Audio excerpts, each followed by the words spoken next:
कठिन समय में हमेशा संयम से काम लेना चाहिए। कभी धैर्य का दामन नहीं छोड़ना चाहिए। जो धैर्य रखते हैं उनको उसका अच्छा ही फल प्राप्त होता है। स्वागत है आपका संस्कार टेल्स की कहानियों की दुनिया में। आइए सुनते हैं ये रोचक कहानी। हिमालय के जंगल में ऐसे कई पेड़ पौधे हैं जो अपने आप में अनोखे हैं। ऐसे पेड़ पौधे और कहीं नहीं पाए जाते। इन पर लगने वाले फल और फूल सबसे अलग होते हैं। इन पर लगने वाले फल इतने मीठे और खुशबूदार होते हैं कि कोई भी इन्हें खाए बिना नहीं रह सकता। ऐसा ही एक पेड़ नदी किनारे था जिस पर सारे बंदर अपने राजा के साथ रहा करते थे। बंदरों के राजा का नाम महाकपि था। महाकपि बहुत ही समझदार और ज्ञानवान था। महाकपि का आदेश था कि उस पेड़ पर कभी कोई फल न तोड़ा जाए। जैसे ही फल पकने को होता वैसे ही वानर उसे खा लेते थे। महाकपि का मानना था अगर कोई पका फल टूटकर नदी के रास्ते किसी मनुष्य तक पहुंचा तो ये उसके लिए बहुत हानिकारक हो सकता है। सभी वानर महाकपि की इस बात से सहमत थे और उनकी आज्ञा का पालन करते थे। लेकिन एक दिन एक पका फल नदी में जा गिरा जो पत्तियों के बीच छुपा हुआ था।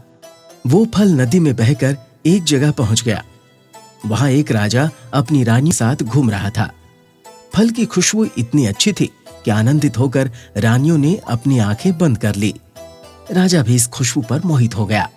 राजा ने अपने आसपास निहारा तो उसे नदी में बहता हुआ फल दिखाई दिया। राजा ने उसे उठाकर अपने सिपाहियों को दिया और कहा, कोई इसे खाकर देखे, ये फल कैसा है। एक सिपाही ने उस फल को खाया और कहा कि ये तो बहुत ही मीठा है। इसके बाद राजा ने भी उस फल को खाया और आनंदित हो उठा।